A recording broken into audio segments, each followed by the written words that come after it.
Hello and welcome to the second part of my interview with my friend Michael about his really eclectic collection here. I'm Darren Walker and this is Auto Atlantica.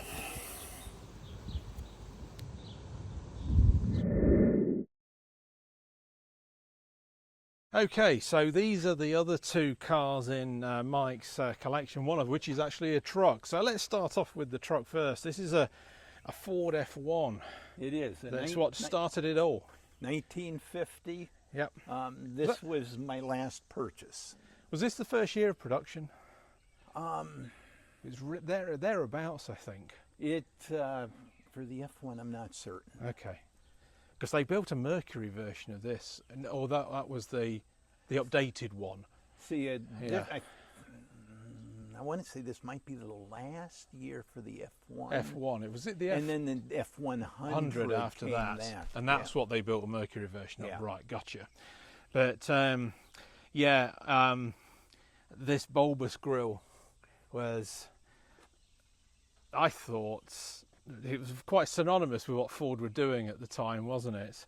The 1950 Ford sedans didn't quite have this, but they had a very unique grille. I'll pop a picture of one up on the screen, and it sort of like echoed that post-war sort of optimism, didn't it? Yeah. Look to the future. I was going to say, I've looked at older Ford pickups, and in my opinion anyhow, this was probably one of their uglier grills that they came up with.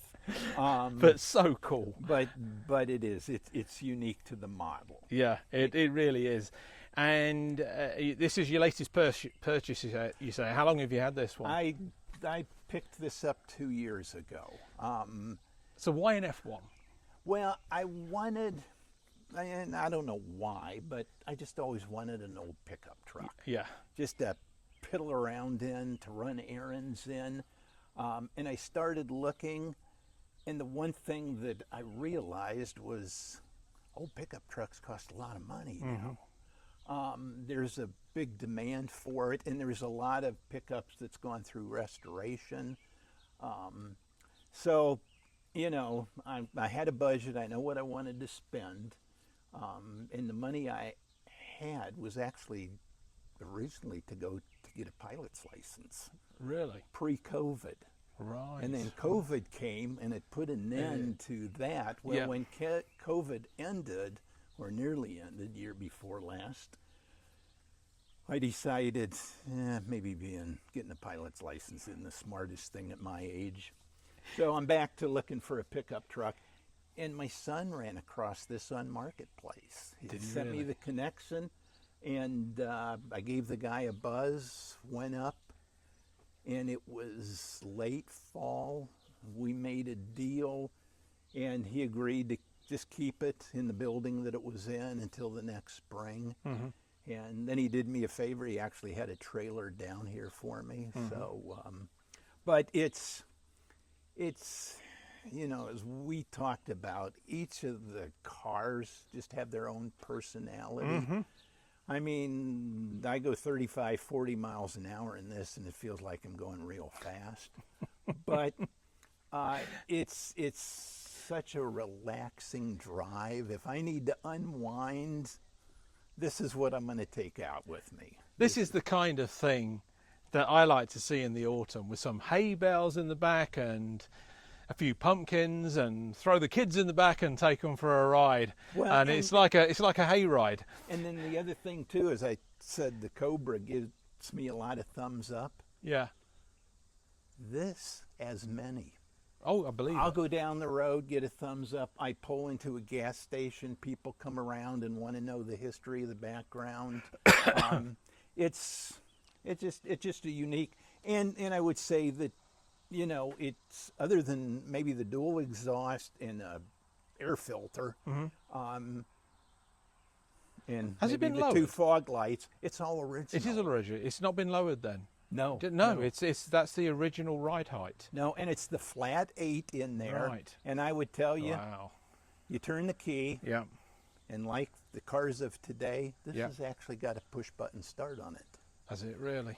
And you push the button, the thing fires up just like It's funny it's how a new car. the old ideas come back around. It's like the push-button gearboxes they were dabbling with in the 60s, and now coming back on a lot of GM Chrysler products, yeah. especially on like EVs and stuff. Yeah. So, yeah, it's tremendous. And the fog lights, they really set it off. They do. Really do. They do. Are these turn signals or actual fog lights? Those are actual fog They are fog lights. lights. There are turn signals. Oh, they are right that- underneath. and There I they think are. those were added or an accessory because it's actually strapped on to the It is. column of the steering wheel. Yeah. And it's 3 on the tree, Yeah. flathead 8. So Wow. it's fun to drive, and Yeah. it sounds good too. That's amazing. It really is. And I just love the chrome exhaust on the back and these chrome wheel embellishers and Yes. and the white walls. It is just absolutely stonking, this thing is. It really is. Inside you've got the bench seat, which is quilted as well, and that's going to be quilted vinyl, I would imagine. It is. It is. So yeah, on a day like today, you don't want to be wearing shorts.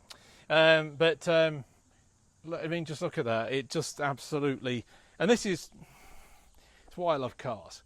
You look at something like this, and it is of its time, and it's kind of like my pickup truck. Yeah, it's a 2019, but it's of its time, and you know that when you get into a car now because time has already moved on even since then. So this is the cool thing about cars that have been kept original, in my opinion. But yeah, all these like hallmarks of the race to the future. Look at this chrome embellishment here. Looks like a rocket, and the whole rocket age was inspired in a lot of American cars at the time with the styling. This is actually this is quite constrained compared with a lot of the cars. Obviously they have the big fins and all the rest of it, but what isn't so constrained is the bulbous grille. It's not to everybody's taste, but it looks fantastic all the same. And what are your plans for this for the truck in the future? Are you going to keep it as it is, or are you going to tend to sort of modify it a little bit? Or Yeah, I probably will put a set of radials on it. yeah. Oh, it's still got like which, they're the original Coker, crossbar. so it looks like the original tires. Yeah. And it needs a little bit of work on the steering box. It does want to wander a little bit. But I would tell you, this we call Bailey's truck, which is my dog. There's nothing he likes to do more than go for a ride in this. If he sees me pick up a set of keys with the little red tag on the bottom, he's standing at the passenger door waiting for me to come out. That's his cue. So yeah, we definitely, Cobra's unknown what the future of that is as I'm getting older, but the truck, we're definitely Is a keeper. Is a keeper. Yeah. Okay, and the immortal words of Monty Python, and now for something completely different. Hailing from the same country as Monty Python, of course, is this gorgeous, it's 1976 MGB. The MGB needs no real introduction, does it? It was a very successful car for British Leyland that ultimately built it. Because this was originally built by MG Motors, which was swallowed up by BMC and then became British Leyland in the late 60s. The Roadster here ran for 18 years, I'm thinking, until 1980. When it was first introduced, it was a it was a big advancement on the MGA and everything that came before it, because it was the first MG that used a unibody construction. It was also one of the first cars that BMC built that had pre-designed crumple zones, front and rear, as well. Now, I think back in the 70s, when the US introduced its bumper legislations and headlight height regulations, it was one of probably I won't say the worst affected, but most notoriously affected, because what BL did, of course, was they replaced the former chrome bumpers and grille with these resin bumpers, very heavy resin bumpers as well. And that was not to everybody's taste, and the purists went apoplectic, as they still do with different cars. Understandably. And understandably, although over the years I think they're actually quite attractive, and because BL decided to use these bumpers on the MGB worldwide instead of being specific to the US. However, I think what was more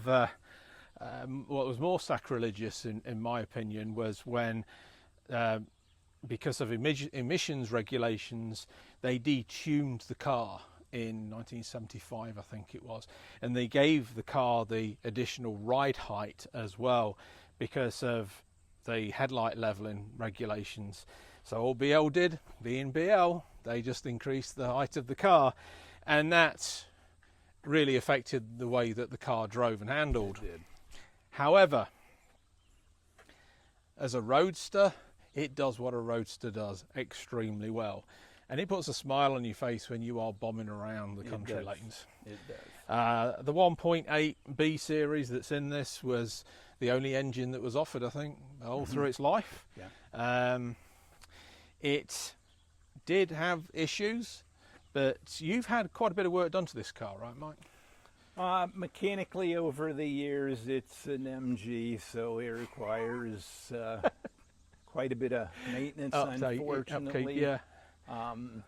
This was actually my second one. I bought an earlier model, which had the chrome bumpers, It was lower, had the wire wheels. Yeah. But mechanically, it was just in terrible condition. In fact, I took it over to trade it for this, and the dealer wouldn't even take it. But we bought this new in 1976. You bought it new. Over in Worcester. At the time, there was a dealer called Chet Lanes, Okay. and he sold MGs and Fiats. Right. And I actually love the Fiat Spider. Yeah. It was just a little bit more money than what I could afford at the time. Yeah. So my wife liked this one, so we bought this one.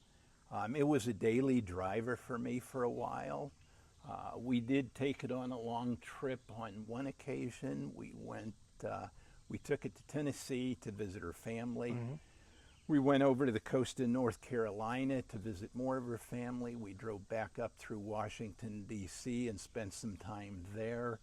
And it was a perfect car at the time. Yeah. And we avoided interstates. We purposely chose the two-lane highways. Yeah. Which is really what it's made for. Yeah. But I can take it out today, and I told you I did a couple days ago, and it still brings a smile to my face. Yeah. It is still a lot of fun to drive. And fortunately, it's going to go to my son. Yeah, you're saying it's going to go to a family member, which is it's an heirloom, isn't it? Yeah. And what a way to go. I love cars that are heirlooms, as you know, and similar to why the XR40i went, so that was a bit of a different reason, but I do like heirlooms, especially in families with car collections, and that's always puts a smile on your face, and I know that this car definitely will. Yes. And that's why I'm here today, before it disappears. That's fantastic. Thank you very much, Mike. Sure. Got 4 very, very different cars here in this collection of Mike's. I'm sure you'll agree that the word eclecticism doesn't really quite cut it. It's more than that with these cars. Every single one is unique in its own way and very different. I'm Darren Walker, and this is Auto Atlantica.